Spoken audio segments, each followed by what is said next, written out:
Participants to join the meeting.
Thank you, colleagues. I hope you all can hear me.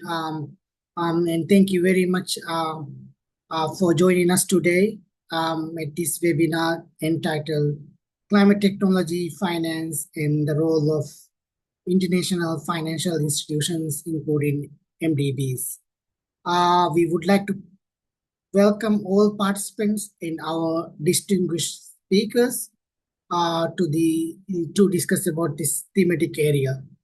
At the outset, allow me to provide some housekeeping matters.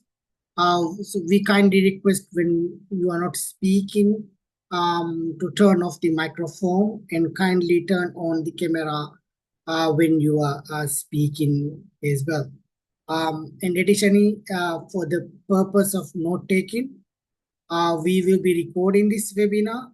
Hence, we would like to seek your permission in this regard. With that, let me provide a very small introduction to SLYCAN Trust. So we are a non-profit think tank mainly working in areas around climate change, biodiversity, and sustainable development. We also provide supports to many developing countries in gathering evidences for climate policy matters, thus advocating for climate actions. We have several work programs. This webinar is part of our work program on access to climate finance and its linkages with climate technology. Without further ado, let me invite Mr. Dennis Mombawa, Director, Research and Knowledge Management of SLYCAN Trust, for the welcome and the overview of the webinar. Dennis? Thank you very much, Maria, and it's great to see all of you here. Welcome, good afternoon, good evening, or good morning, depending on where you are. My name is Dennis. I work for SLYCAN Trust as Director of Research and Knowledge Management, and I will be very brief in welcoming all of you to this webinar, which is on climate technology, finance, and the role of IFIs and MDBs. I don't think I need to provide a lot of context looking at the audience, but basically we want to, since in the UNFCCC process and beyond, we are moving to implementation, have moved to implementation, are further moving to implementation. And that means of implementation are one of the critical enablers for climate action that we need to look at even more closely than we have so far. And includes finance, but it also includes technology as a key component. So in this webinar, the idea is to really look at how IFIs, the national financial institutions, and MDBs, multilateral development banks, are providing finance for climate technology, how this is incorporated into their programming, and to look at maybe also how this can be further improved, what are good practices that we can learn from, what are solutions that can be highlighted and scaled up, and how can this be made more efficient and more effective and scaled further, especially also looking at the developments in the climate finance and the technology work streams under the UNFCCC. And we have a wonderful lineup of speakers today. We'll have a keynote address in the beginning, then we'll have a scene-setting presentation, and then we have a roundtable with speakers covering basically all the key bodies working on climate finance and technology under the UNFCCC and also beyond. And I will not try to cover what they will cover. So basically, just from my side, I would really like to welcome you to this webinar. I would very much like to warmly thank our speakers for agreeing to share their experience and expertise here, but also all the other participants who will have a chance to make their contributions as well. And just to say, this webinar will be a start of a series. It will not necessarily be the last. We are hoping to further build on this area with publications, but also with further webinars and room for engagement. Looking also at, for example, this one being a bit difficult for colleagues from the Latin American and US time zones to join.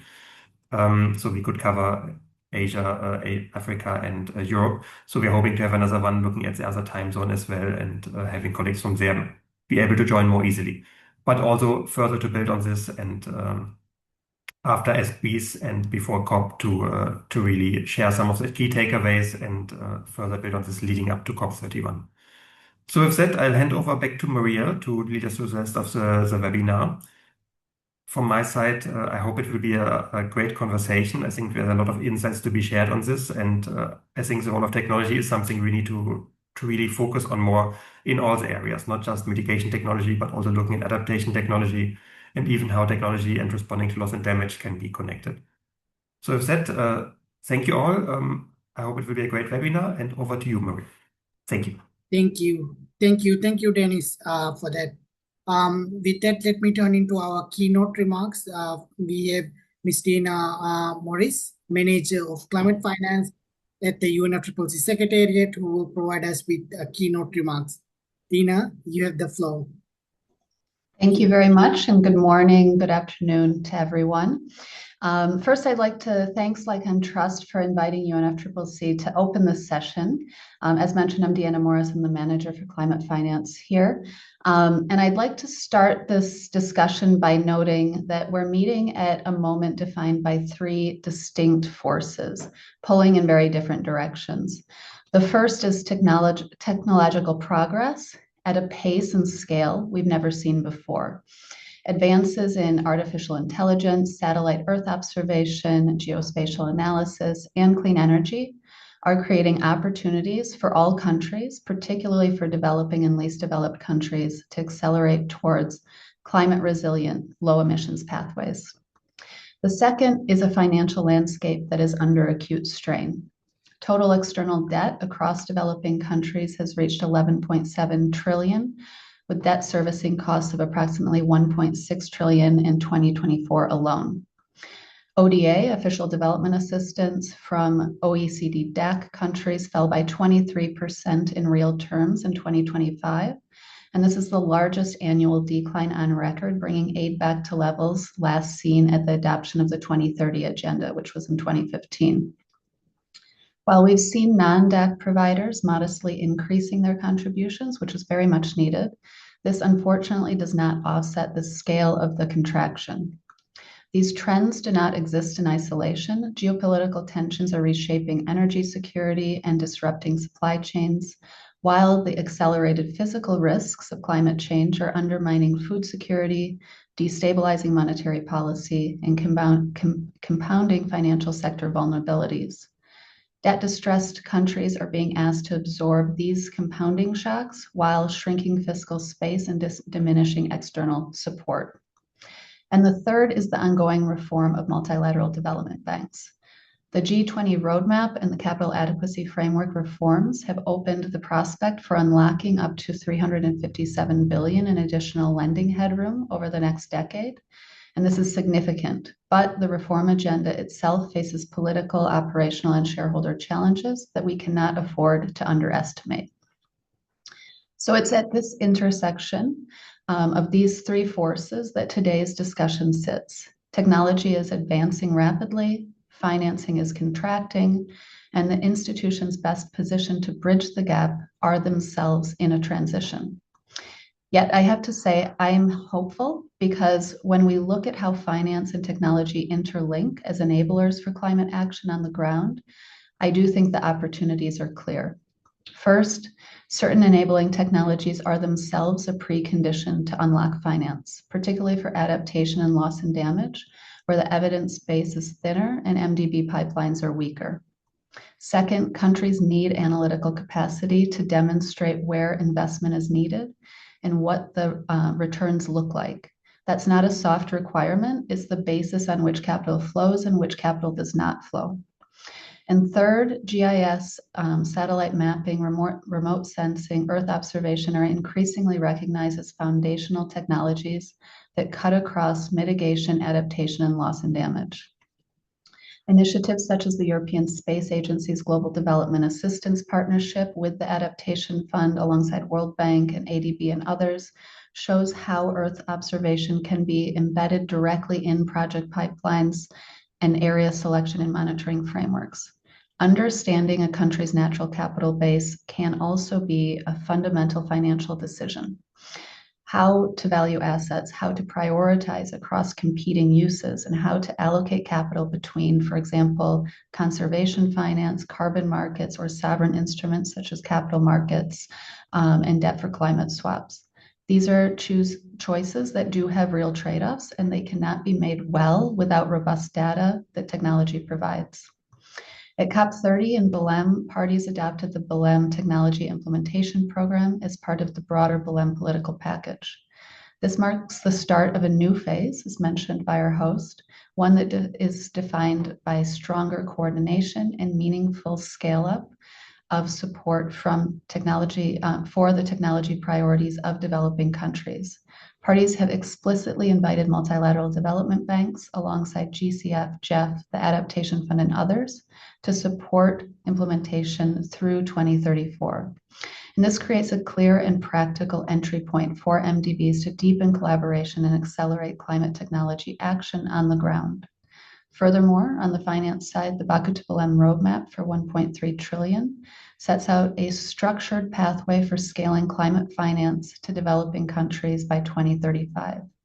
Its 5 action fronts speak directly to the constraints that I outlined earlier: replenishing grants and concessional finance, rebalancing fiscal space and debt sustainability, rechanneling private finance at an affordable cost of capital, revamping capacity and coordination, and reshaping the systems and structures that govern equitable capital flows. The roadmap offers a coherent reference framework that identifies the leverage points where collective action can shift the trajectory. So as we move from Belém towards the next phase of implementation, I return to where I started. The challenge is real, but also so are the opportunities. The Belém Technology Implementation Program and the Baku to Belém roadmap give us the architecture, the technology exists, and the appetite for collaboration is growing. So now it's on all of us to act together. I thank you, and I also wish you an enlightening and solution-oriented discussion today. Thank you very much. Thank you, Deanna, for that very insightful keynote remarks. And then, without further delay, let me proceed with next set of agenda items. Let me ask Dr. Stephen Minas, Professor, Peking University of Transnational Law. Stephen will provide us with a scene setting and will follow a moderation of roundtable and open discussion. Stephen, you have the floor. Well, thank you very much, Maria, and hello to all colleagues joining us. It's a great pleasure to be with you here today, and I do also record my thanks to the SLYCAN Trust for the opportunity of this discussion. I should say at the beginning, I'm participating today in a purely personal capacity, and it's a delight to be able to engage with the ideas and the policies at that level and in this company. Indeed, a scene-setting presentation, very much building on the previous intervention by Ms. Morris, simply to identify some of the key intersections between international financial institutions, including MDBs, and the climate finance landscape more broadly, but also the UNFCCC process and some of the current developments within that. So to begin with the figures, if we look at the most recent joint statement of MDBs, which was released at COP30 in Belém, based on their most recent report, they say that they have provided in 2024 $137 billion for sustainable development, including adaptation and mitigation, and also a similar amount mobilized from private capital. So this is the current state of play in terms of the financing. As Ms. Morris mentioned, this quantum is under unprecedented pressures that we're all aware of, and which we are seeing playing out in real time. So this is not necessarily something we can take for granted into the future. But then on the other side, of course, we have very great needs, and we also have very significant goals which have been set, including, of course, the goal from Baku on the NCQG, which anticipate a greater mobilization of finance into the future. So a very challenging landscape, but what we can say is that these institutions, the IFIs, and particularly the development banks, have in the recent years, particularly the last decade, engaged in a serious and considered way with climate policy and climate finance, to the point where today all of the major MDBs have a climate strategy, typically mainstreaming climate financing into their broader programming, often setting percentage targets for how much of their portfolio would be contributing to climate goals, and also aligning in some way with UNFCCC and, of course, the Paris Agreement. So at that level of policy from the institutions, there has been a clear receptiveness to putting their balance sheets to work for the achievement of the goals of the Paris Agreement. And again, this is not something that we can take for granted. To put it delicately, not every shareholder, not every major shareholder of some of the largest institutions is on the same page anymore. So this is something that we should, of course, watch with great concern. But the status quo is a significant policy commitment, as well as we've heard, real money being applied. We also see some of the other institutions, even a body such as the International Monetary Fund, which has gotten into the business of providing finance which is relevant to climate change objectives. And of course, and very familiar in the UNFCCC context, the multilateral or vertical climate funds, which themselves provide an important interface with the realm of the MDBs. So there is a lot there, a lot of real world activity which can be built upon. And as we have already heard, a number of contributions to the MDB reform agenda, whether that's the G20, whether that's the Bridgetown Initiative, which are pushing these institutions in the direction of greater contribution to the climate and Paris objectives.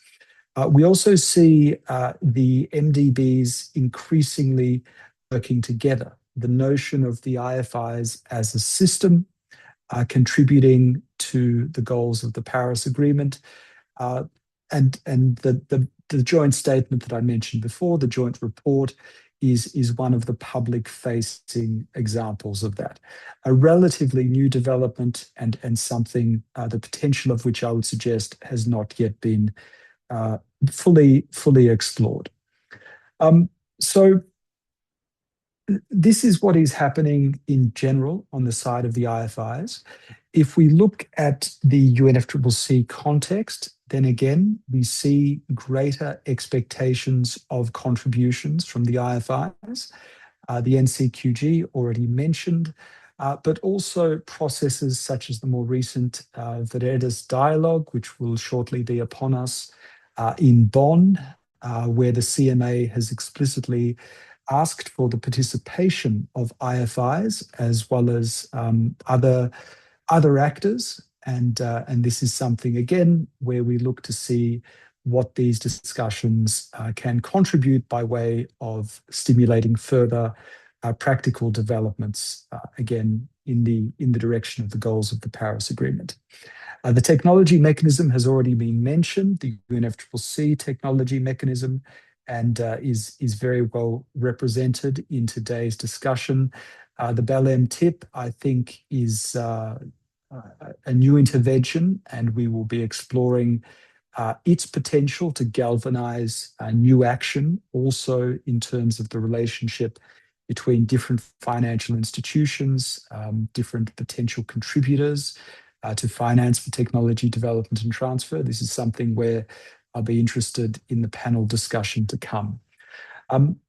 You may have seen, and I'll close on this point, you may have seen that one of the aspects we're looking to discuss in this webinar, but also in further work, is the contribution of project preparation facilities to linking the climate financing, climate technology needs of countries on the one hand, and the balance sheets of major financial institutions, including MDBs, on the other.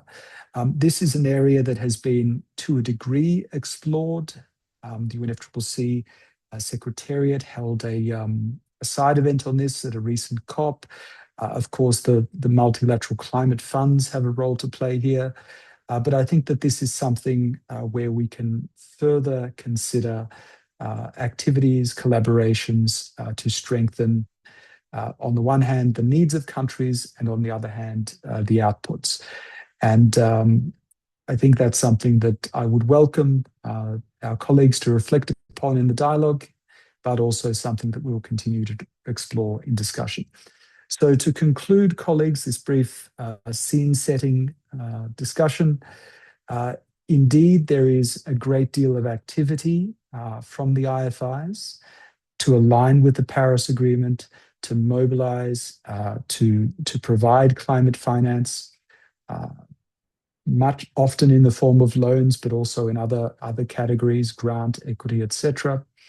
There are greater and increasing expectations for the role of IFIs, including through UNFCCC documents and decisions. And of course, there is an environment of great challenge for climate finance, for development finance, but those challenges do not lessen in any sense the need for expanding financing of our collective climate objectives. And it is our task collectively to plot a way through these challenges and strengthen our work towards the achievement of the Paris objectives. So with that, I'll conclude the scene-setting presentation, and I believe we can move to the panel discussion. So perhaps we can move the PowerPoint presentation to the relevant slide. So I'm delighted that we can bring to you three amazing expert speakers in this panel. And their names are on the screen. So, of course, we have Ariesta Ningrum, the Director of the Climate Technology Center Network, the CTCN. Pedro Ferraz de Silva, the chair, the new chair of the Technology Executive Committee, and of course a representative of Brazil in the UNFCCC negotiations, and Ms. Aishath Aileen Niyaz, a climate finance expert from the Maldives. So Maria, the Maldives is very well represented, and I'm always very happy to see that. So let us then begin the questions to our panelists. And I've been advised that the first two questions are primarily directed to Aileen. So perhaps Aileen, if you could take the floor and reflect upon questions 1 and 2. Yeah, thank you, Professor Minas, and great pleasure to be here today. I think between the interventions from Miss Morris and Professor Minas, a lot of what I was intending to share has been already covered. So I'll try not to repeat what has been already said. Yeah, so maybe I'll start with some context on the scale of needs. Technology development and transfer is generally regarded as a core enabler of climate action and is a constituent pillar of means of implementation under the Paris Agreement and the UNFCCC as well. And developing countries articulate their technology-related needs through various communications, through various channels of communication to these agreements, and these include the TNAs, NEPs, NDCs, LTLETs, among others. And the Standing Committee on Finance does an assessment of the needs of developing countries for climate finance every 4 years.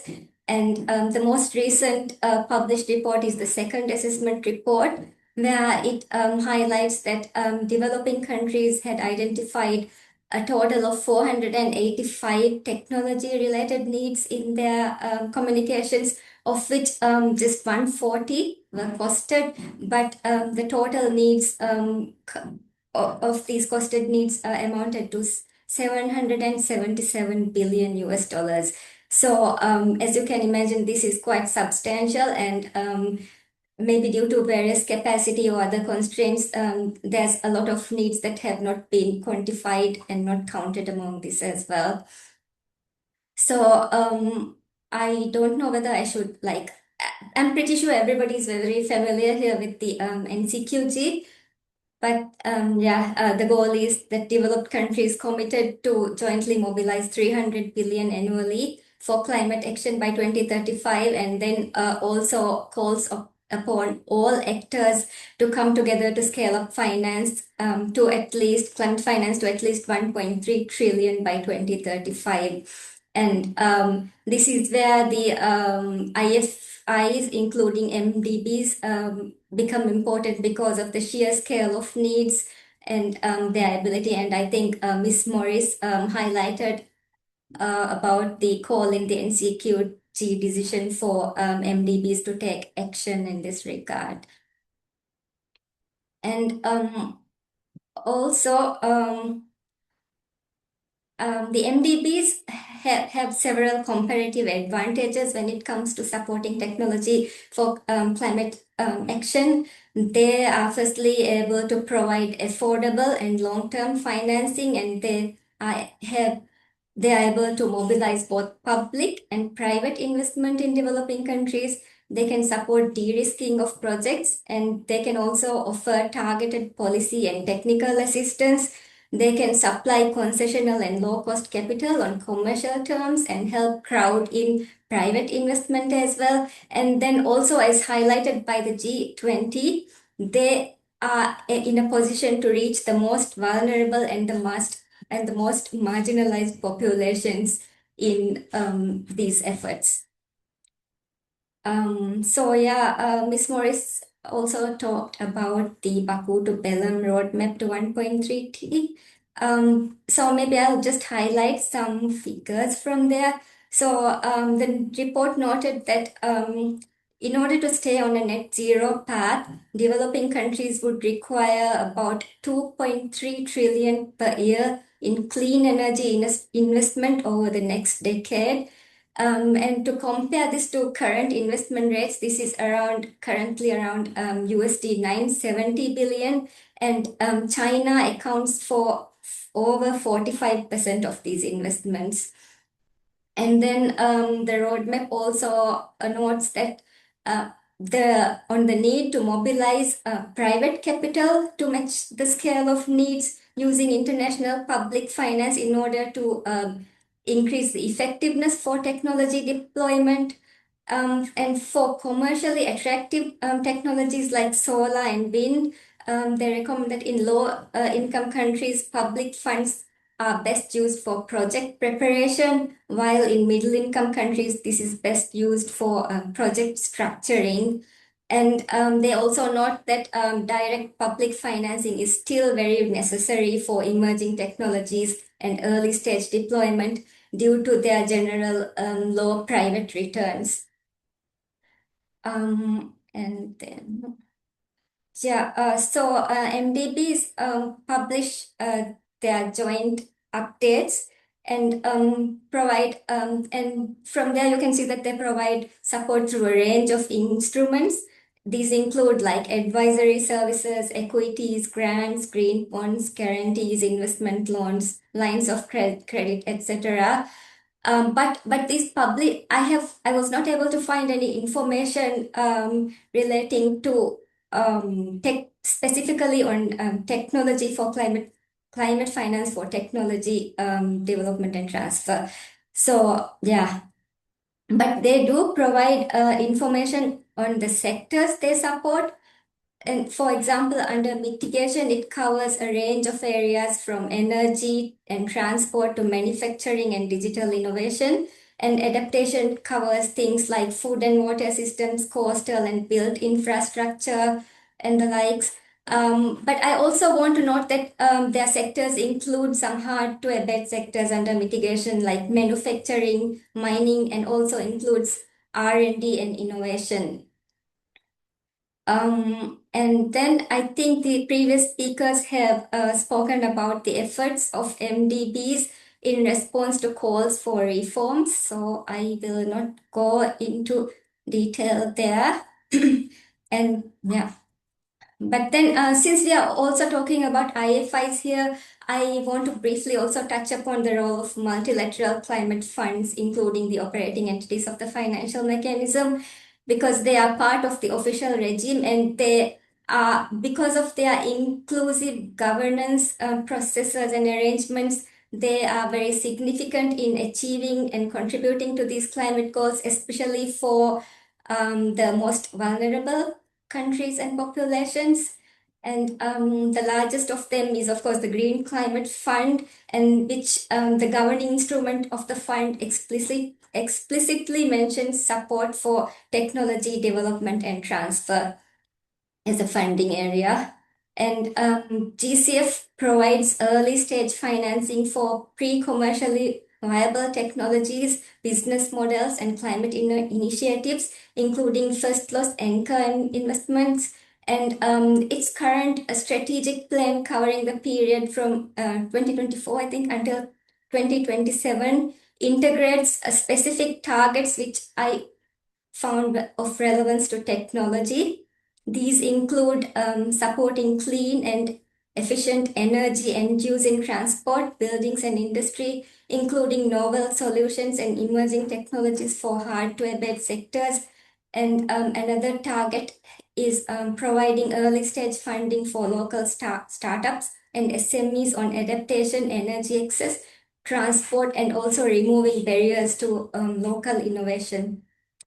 So yeah, to wrap up, we can see that there is a lot of effort underway to provide support in line with the needs and scale that countries require, but there is still a lot of gaps remaining that need to be addressed.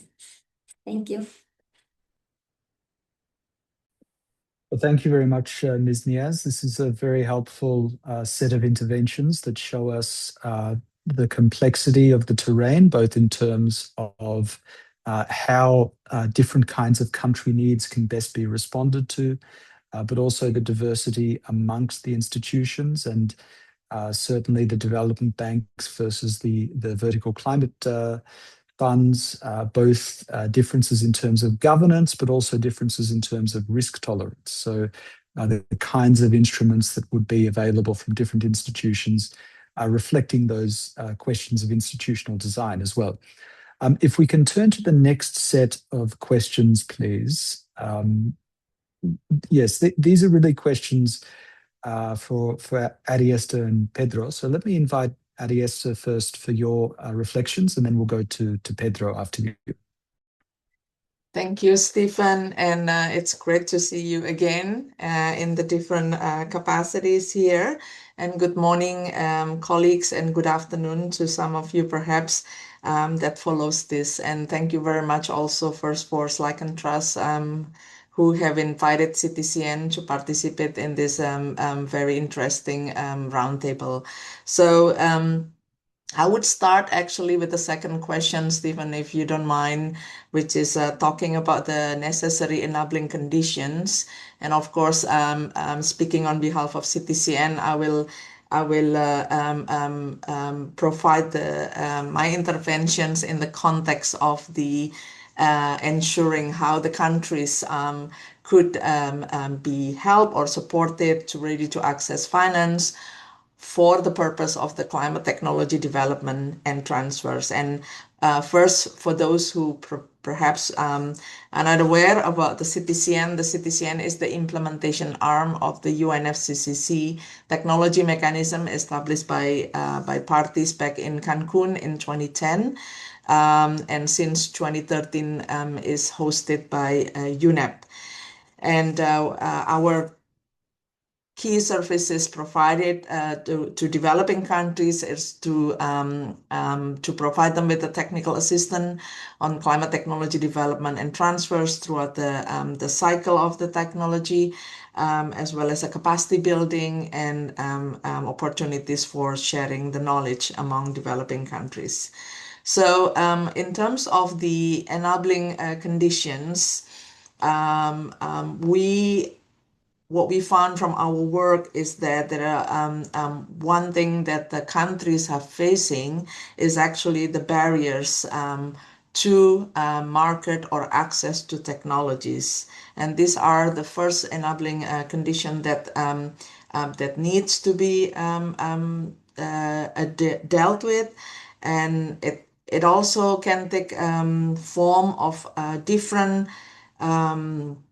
challenges, for example, the governmental subsidies, the policies, the legislation that are missing, and so on and so forth. So what the CTCN have been doing, particularly with regard to the implementation of our technical assistance, is actually help developing countries in addressing this, the barriers that prevent them to set the enabling conditions. We have more than in 2025, more than half of our technical assistance, for example, completed aim at creating enabling environments for technology development and transfer. For example, to the provisions of decisions-making tools and informations, that's about like 44% of them. Identification of technology and prioritization, which is still a lot requested by developing countries. That's about 37% of our support, as well as the recommendation for laws, policies, and regulations. So some examples here is how we provide a support, including in Malaysia, we supported the development of the multi-hazard platform for forecasting local level climate extreme and physical hazards. We also support in Tanzania development of national framework for deploying and scaling up the e-mobility. In Georgia, the CTCN supported the integrated monitoring and early warning forest fire detection system in a national park. And in Timor-Leste, the CTCN developed a formulation of a national electricity grid code and definition of a net metering policy. So these are all the enabling environments that needs to happen for the countries to enable them to actually deploy the climate technologies effectively. And what are the roles of the MDBs and the IFIs in providing support to developing countries in this context is that MDBs and IFIs could basically continue or take up on the support that's already provided by the CTCN. So a market could be created and viable business case could be done through the engagement of the national private sector actors, for example. And this is where the opportunity would exist by MDBs and IFIs. But a little bit to be more concrete, because I think some of the panel also mentioned one of the main hindrance is the capacity of the developing countries. In doing so is actually also helping countries to prepare for fundable or bankable, in some instance, project proposals in accessing this finance, because we also see this as a one major barriers from the countries where they already lay out the foundations, the enabling environments. However, they have found the barriers due to the limited capacity. So, and in that context, the facilities, for example, like in the context of GCF, the project preparatory facility will become very crucial and playing a very important role in developing the capacity of the countries in accessing this finance. Another important elements is where or how the MDBs and IFIs could also help the country coordinations, because at the moment every we live in a space or in a time whereby everything moves so fast, and not everything is coordinated in or done in a coordinated manner. And the CTCN also see this, whereby there is a technology focal points, there is also MDBs focal points, there is a GCF focal points in the countries, and these actors are not necessarily find a good coordination. And therefore, we think that this is also part of the support that MDBs and IFIs could provide in terms of creating platform or creating opportunities and space for the key actors within the national context to actually coordinate, so then they can ensure the access of finance for climate technology deployment and transfer. So Stephen, I stop at there, but happy to provide further informations with regard further on the CTCN experience in this context. Thank you. Well, thank you very much, Ariesta, for these insights. And I think amongst the things that you mentioned, which I'd like to highlight, is really the opportunity for MDBs to work with a body like the CTCN. As a number of us have mentioned, the major MDBs have set percentage targets to align their portfolio with the Paris Agreement, with climate financing, with countries' NDCs. And one of the things that is necessary, of course, is for them to identify de-risked climate technology projects that are financeable, as you mentioned. And I think a partner like the CTCN has tremendous promise in that regard. So let's turn now to Pedro for your intervention, dear Pedro. And before giving the floor to my colleague, let me just say that we will have time after the interventions from the panelists for questions or comments from participants. So you're very welcome to put your question or comment in the chat or to request the floor. But before that, let me give the floor to Pedro, please. Thank you very much, Stephen. I hope I'm audible, and I'm happy to be here. I would like to thank SLYCAN Trust for convening this very timely discussion and also bringing together representatives from across the climate technology and finance communities. I think this conversation, as I said, happens at a very important juncture. I think it has been mentioned many times here that we are entering a new phase, no, of the climate regime, in which implementation, let's say, is the keyword, is also the central test of credibility.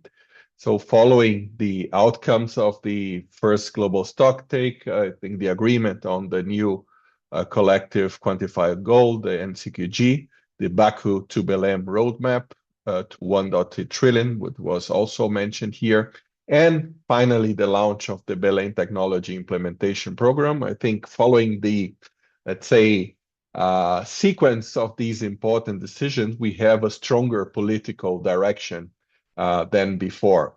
So the question now in front of us is how to translate these signals, these political directions into concrete delivery on the ground.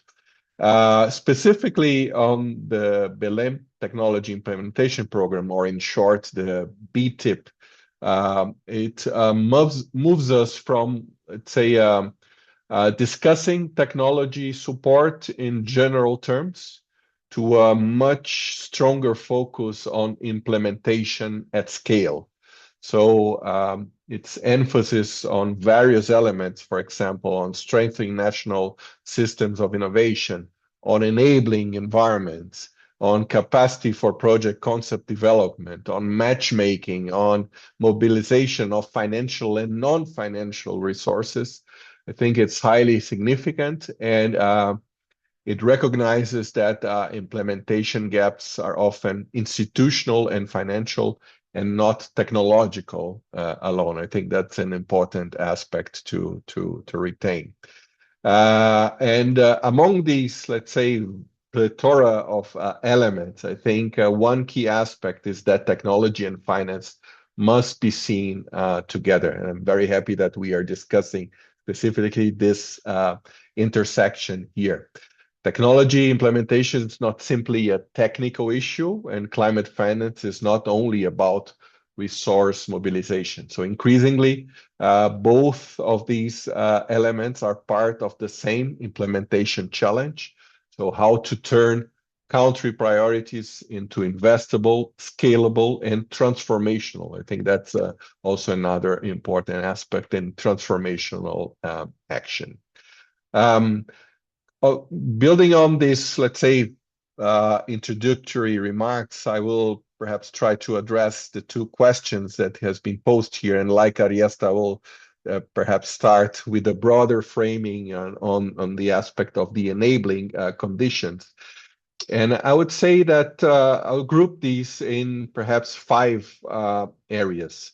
So first, say 5, let's say, important enabling conditions. So first, I think a strong country-owned planning and prioritization. I think that's a very important element for access for finance. So countries, they really need a clear technology priorities that are anchored in TNA, STEPs, NDCs, and NAPs, ideally translated into project pipelines rather than isolated ideas. I think that systematic view is quite important. So one lesson that we've gained from successful TAP implementation, and the tech has an important, together with the CTCN, an important knowledge product on this aspect, is that one important lesson from these successful cases is that specificity matters. So costs, timelines, responsible institutions, and funding options improve the readiness. No? The second, let's say, element of enabling conditions is the institutional and absorptive capacity. So accessing finance is not only about availability of funds, it's about the ability to prepare and manage projects. So this includes national designated entities and focal institutions with technical capacity, interministerial coordination, especially environment, finance, planning linkages, project preparation support, including concept note development, and monitoring in fiduciary systems that build confidence among financiers. So that's and this is exactly what the BTIP places emphasis on, support for fundable projects and matchmaking. And a third is, I would say, enabling policy and regulatory environments. I think Ariesta alluded to this aspect as well. So tech analysis has shown consistently that policies, incentives, and regulatory clarity are among the strongest predictors of successful uptake. So this includes stable policy signals, regulatory frameworks for deployment, procurement frameworks, incentives to attract private participation, also an important element here, and where relevant, reforms that reduce technology adoption risks. A fourth aspect is financial de-risking and pipeline development. So many technology projects, they do not fail because they are technically weak, but because they are perceived as financially risky. So countries need access to readiness and preparatory support, guarantees and insurance instrument, concessional finance for early stage risks. I think that's has also been mentioned before, and support to structured blended finance solutions. And finally, one thing that has been coming stronger and stronger, especially from G20 discussions, and I was very happy to be one of the coordinators of the task force on climate during the G20 Brazilian presidency 2024. A fifth element that is emerging is country platforms and coordination mechanisms. So, and also that speaks to the Baku to Belém roadmaps revamping agenda that Deanna mentioned in her remarks. That's why this revamping agenda is important here. So we need coordinated country investment platforms that connect governments, climate funds, MDBs, IFIs, and private actors around coherent portfolios. The keyword is coherent here, rather than fragmented projects. So I think in short, regarding the enabling conditions is priorities, institutions, policies, de-risking, and coordination.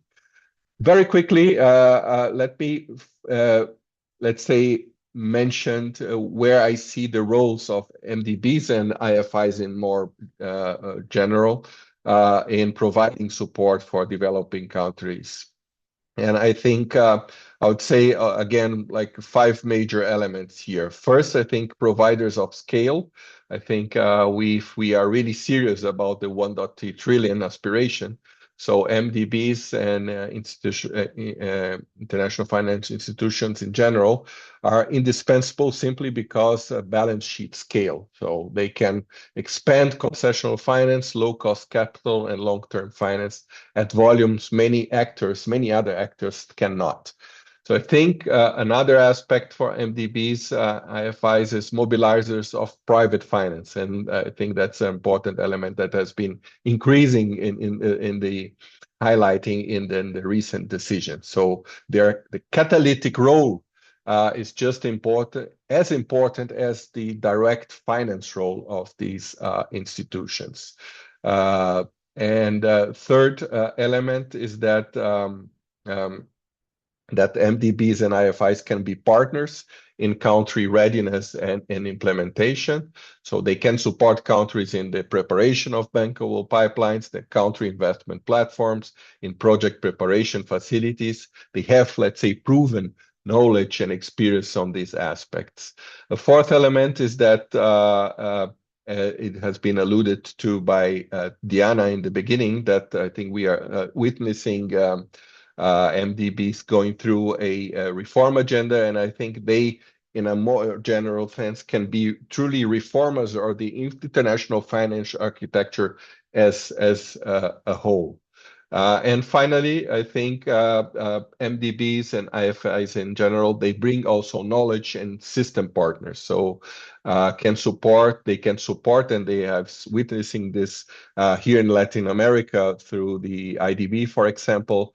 Yeah, they can support innovation ecosystems, regional technology finance platforms, data systems, policy reforms that make technology implementation more durable.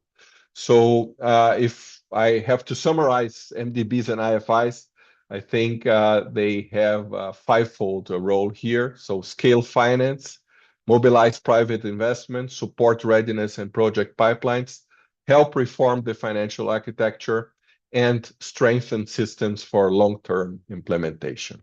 Sorry if I gone beyond the time, but just wanted to highlight here. And thank you very much. I'm available also for the debate. Thank you very much, Pedro.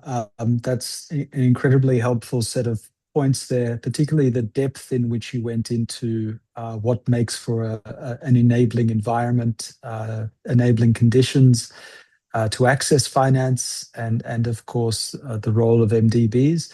But also the role of the new decision frameworks that we have in the UNFCCC sphere, including the BTIP that you mentioned, and how it links into a number of these elements. So colleagues, we do now move to open the floor to anyone who cares to comment or to ask a question to any of our panelists.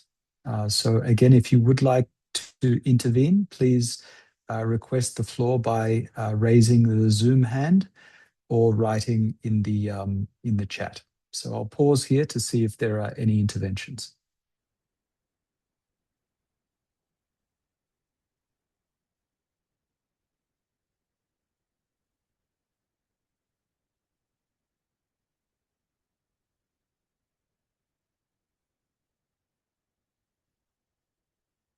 Seeing no requests for the floor, I thought maybe this is an opportunity if any of our speakers would like to reflect on each other's interventions, or perhaps ask a question to one of the other speakers in today's event. This is also quite possible. So if there are any interventions from those who have already spoke, please do request the floor in the usual way. I see Kathy Itong Lee. Kathy, you have the floor, please. Thanks, Stephen. And hi, everyone. Sorry, I'm outside, so on the move. But yeah, I would love to hear from panelists your thoughts on, there's obviously a lot of discussions and other conventions. For example, the Convention on Biodiversity hosted by UNEP is doing some work and publications around the link between climate and biodiversity finance and how we can synergize them without, of course, double counting. So yeah, curious to hear from colleagues' thoughts, knowing that, of course, the technology mechanism does a lot of work on ocean, on nature-based solutions. What are your thoughts on, in the work of technology mechanism or nationally, what are the things that you have in mind to further strengthen the linkages between climate and biodiversity finance for technology? Thanks. Thanks, Kathy. And I see next is Noor Al-Kafas. So Noor, you have the floor, please. Thank you so much for giving me the floor. Riveting discussion. Kind of just wanted to ask a follow-up on some of the answers given, particularly when we think of MDBs and IFIs and how they're already placing a growing involvement within the process. How could we ensure that it doesn't blur the line and the clear obligations of developed countries under the Convention and its Paris Agreement? And that is to provide climate finance. And also, since this is an intertwined conversation about finance provision and technology development and transfer, how then do we assess what kinds of finance go to which types of support we are intending to provide? Thank you very much. So at this point, I don't see any other requests for the floor. So if any of our speakers would like to respond to Kathy and/or Noor, please just raise your hand or just begin speaking.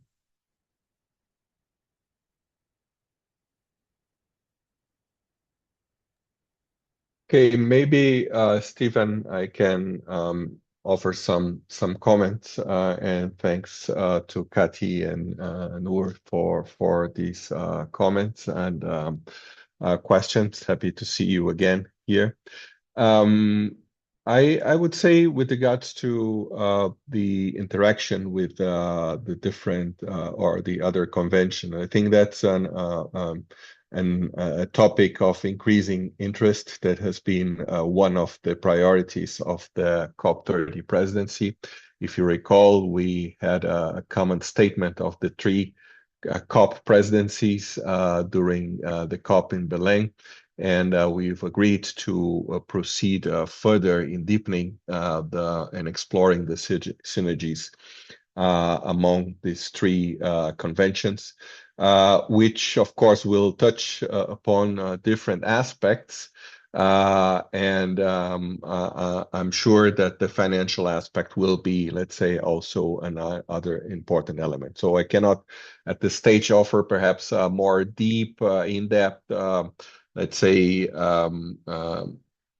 I would say conclusions, but I think it's important to highlight that this is a movement that is of increasing importance, and analyzing where, let's say, perhaps we can explore better the complementarities and the synergetic opportunities among the conventions. It's something also with regards to the financial aspect. I think it's a key here, and we're going to witness progress in this aspect, in this regard as well, in the months, years to come. With regards to Noor's comments and questions, I'm not sure if I was able to capture everything, but I think it was also highlighted by Maurice in the beginning that we are in a context of financial stress, and it's, let's say, the clear sign that we are experiencing here is that we need there is an increasing need to mobilize finance. At the same time, we need, in this regard, we need to look at various sources of finance, and that's why, let's say, the role of different institutions is key here. Of course, there are very specific obligations of developed countries, and they need to be maintained. But at the same time, in order to face the current the state of climate urgency and the need to mobilize finance in a level that we've never witnessed before, I think we need to reach out to different institutions, including also the private sector. So I would say that these movement towards an amplifying, let's say, role, or let's say amplifying set of actors doesn't really undermine the obligations of developed countries, and I think that's clearly stated, for example, in the BTIP, where I think there is a specific reference to the request for developed countries to support the program, but also not bearing in mind that we need to reach out to other institutions, including MDB. So I think in a nutshell, that's where I see, at least from my perspective as also a Brazilian negotiator, where we are heading to with regards to financing of technology. I think I'll stop here, Stephen, and glad to continue discussion. Thank you, Pedro. So Aileen, Ariesta, would either of you like to comment on these interventions? Yes, I would like perhaps just to respond to the intervention by Kathy on the synergy with the biodiversity. Yes, we also see this actually happening in the context of where countries come and requesting the support from us. Where we actually see that a lot of the requests is actually also touch upon the goals for the protecting ecosystems, as well as or protecting biodiversity, while it's actually submitted within the context, let's say, on the adaptation technology. So our projects that relates to mangrove restoration, soil carbon management, net-to-repeat solution technologies. All of those are clearly showing that the problem of climate change and biodiversity are very much interlinked from the country's point of view, from the communities, local communities that actually suffer from it. And so it is really something that we start seeing more and more. They are also referring to the national adaptation plans, all of these interventions on the ecosystem as well as on the biodiversity. So we are hoping really, I'm not a finance expert, and in terms of how we actually deals with that we look into these issues more comprehensively, not segregated, that because this is biodiversity and the climate, they are all interlinked. And of course, like the issue on the synergies across the conventions will be something that parties will be looking at in June session. So there is also opportunity for discussing it at the UNFCCC level. Thank you, Stephen. Thank you, Ariesta. I see Maria requesting the floor. Maria, please go ahead.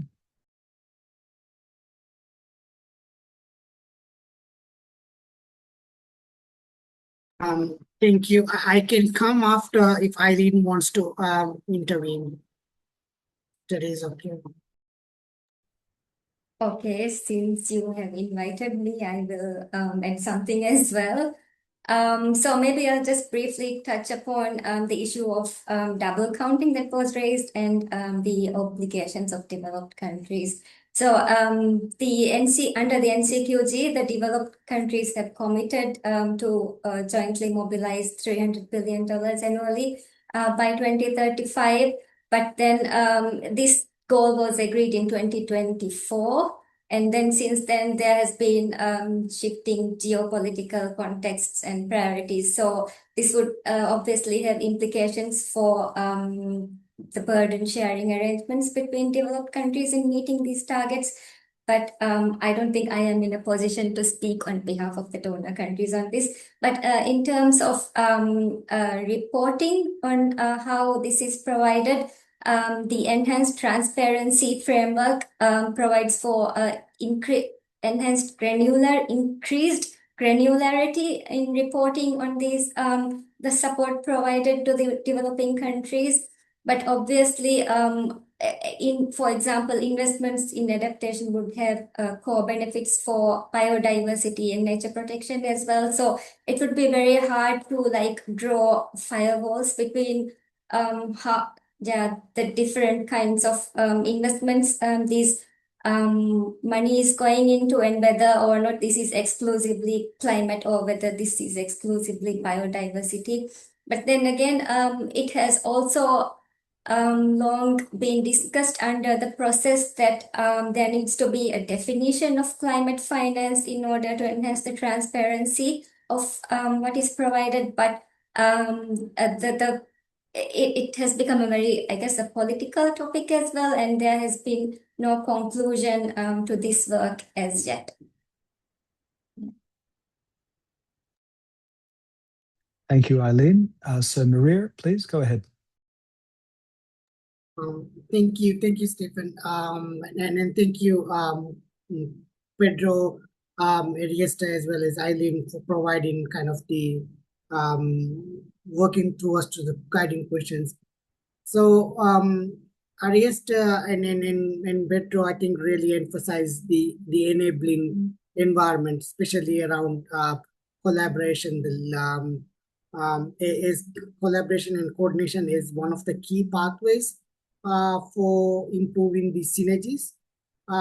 So my question here is then for both Pedro and Ariesta about the tech and CTCN through their respective chairs do have consultative continued dialogue with the operating entity bodies as well.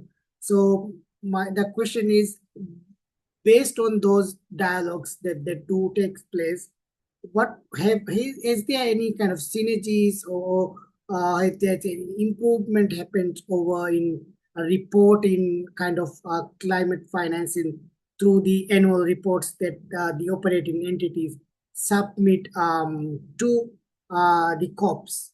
And then perhaps to Aileen, maybe get a bit clarity on how to enhance kind of visibility of uh, technology within the products of the financial mechanism, including the SEF as well.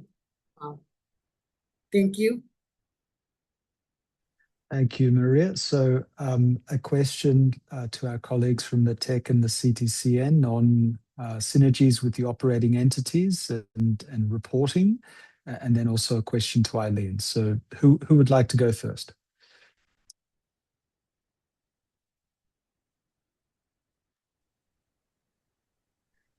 I can go first.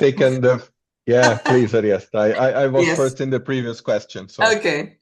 Thank you. Thanks, Maria, for the questions. And it's indeed the TEC and CTCN as the arms of the technology mechanism have been mandated for since a while ago to collaborate closely with the operating entities of the financial mechanism. That's GEF and GCF.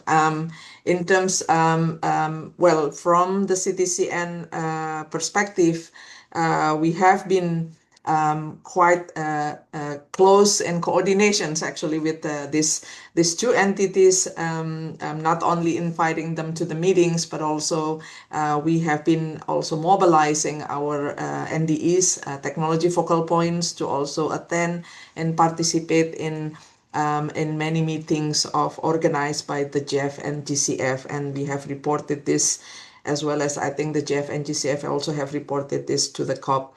But attending meetings only is, of course, not enough.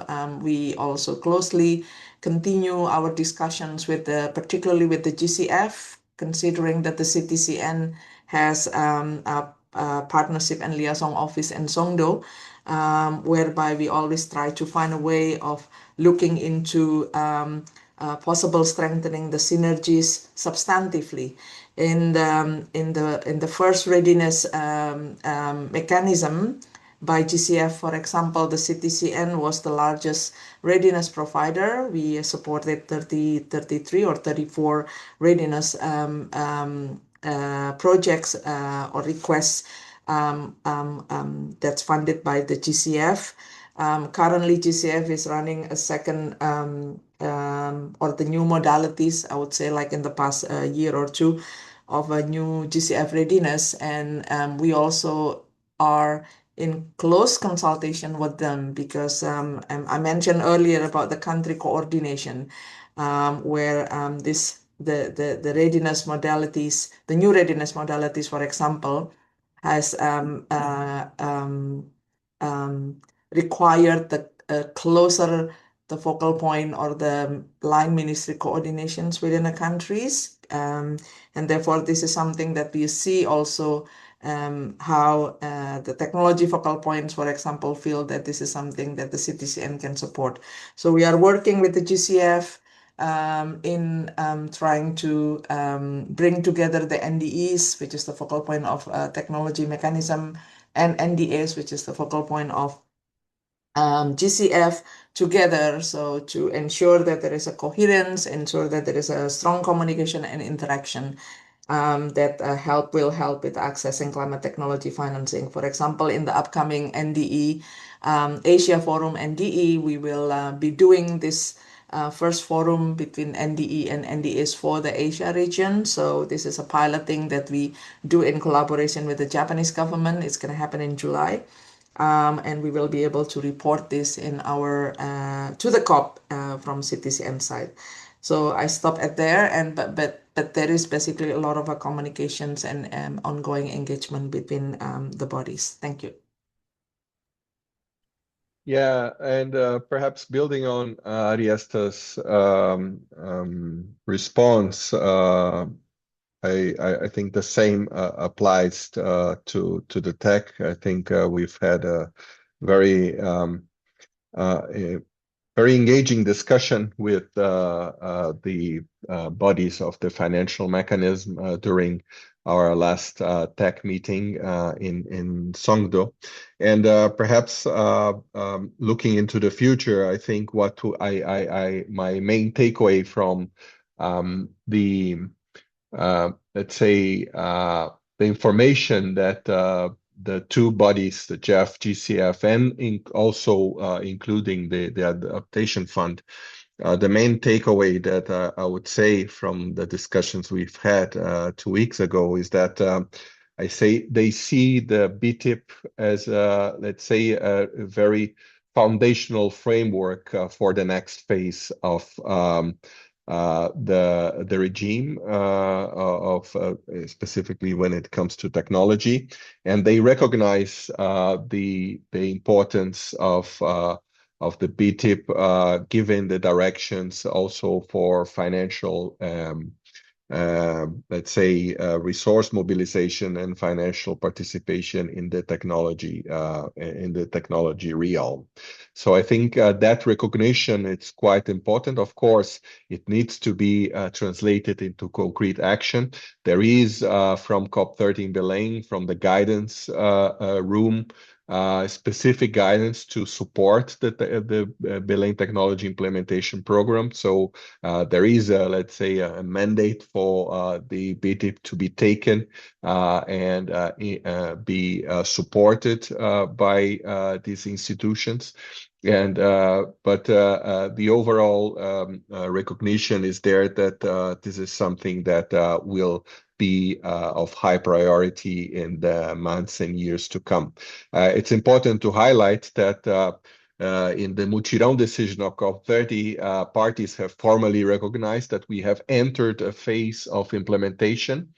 And the BTIP being the first implementation program of this regime, I think it does not come as a surprise that this is being highly seen as really a framework for new directions here with regards to actual deployment on the ground. So I would say that we will continue to work and even on a more in-depth with this institution to make sure that all that we have agreed in Belém will, let's say, be materialized in the next in this new phase of the regime.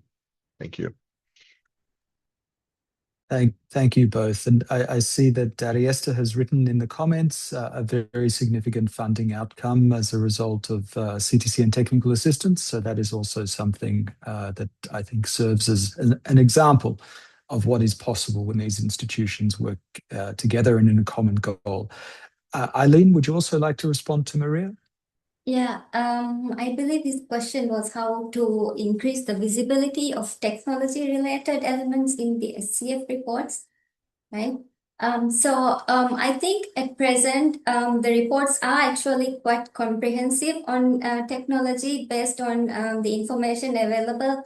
And I think the BTR reports based on the ETFs provide important input for the report, but then maybe so the strength of what they are able to produce is dependent on the sources of information that's available to them. So maybe one way to enhance this input information would be to encourage other bodies who have more granular knowledge of this to respond to the calls for inputs that the SCF issues when they prepare these reports.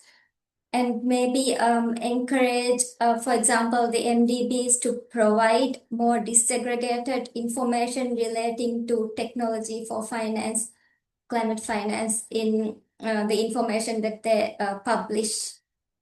Yeah, maybe those two things are what I can think of right now.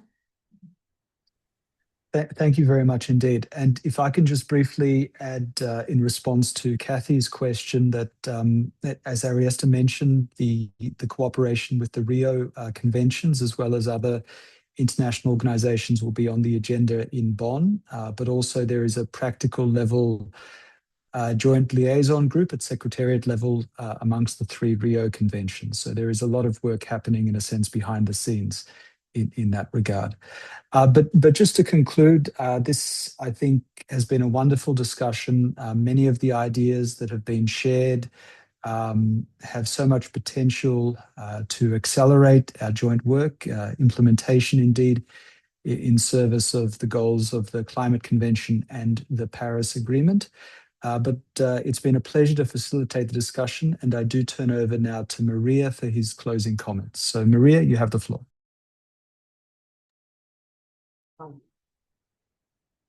Thank you, Stephen, and then thank you for all the hard work.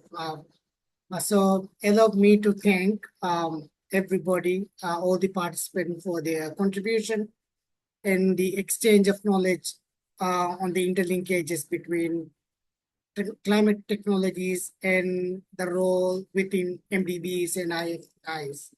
I would like to thank all speakers for their valuable contributions. Our keynote speaker, Ms. Morris, Tech Chair Pedro, CTCN Director Ariesta, and the climate expert Aileen, for answering the questions as well as providing the insights from their background. Additionally, I would like to thank Stephen for the excellent moderation skills that you have used today as well. The discussions today is extremely rich, as mentioned by Stephen, and it will be extremely difficult for us to summarize and synthesize our discussion now. So the climate technology and its linkages to access to climate finance have increasingly become a key topic towards the implementation of the Paris Agreement. The recent decisions at the UNFCCC, in particular the post outcomes of the GST1, created several mandates to advance the climate technology agenda, and especially highlighted by Pedro about the BTIP, Balim Technology Implementation Program, as it the first kind towards the implementation of the Paris outcomes. This has focused on technology on the ground and highlighted how it can be implemented along with the goals of the Paris Agreement. The NCQG, as it was also highlighted by many of us, that was agreed at COP29, even though there is no specific kind of window allocated for technology, does acknowledge the role of technology development and transfer for advancing climate action, and the roles that MDBs and IFIs could play in achieving the target goal is highlighted as well. The webinar is the first steps that we are undertaking to unpack the role of MDBs and IFIs that are mainstream in climate and its programming, such as settings, percentage of climate-focused financing, minimizing climate harmful programming. Within this context, MDB support for climate technology has emerged as an opportunity to link national climate technology planning with resources for project implementation. The discussions also highlighted that the challenges associated with advancing technology innovations for climate actions, limited availability of climate finance towards implementing actions on the ground across the finance landscape as well. With that, let me once again thank all the participants for their active participation today, and really looking forward for having more future webinars as highlighted by Dennis in the areas to generate more evidences in this thematic area for policy advocacy. With that, I thank everybody and see you soon in a new webinar. Thank you very much. The meeting is closed. Thank you. Bye. Thank you. Thank you, SLYCAN Trust.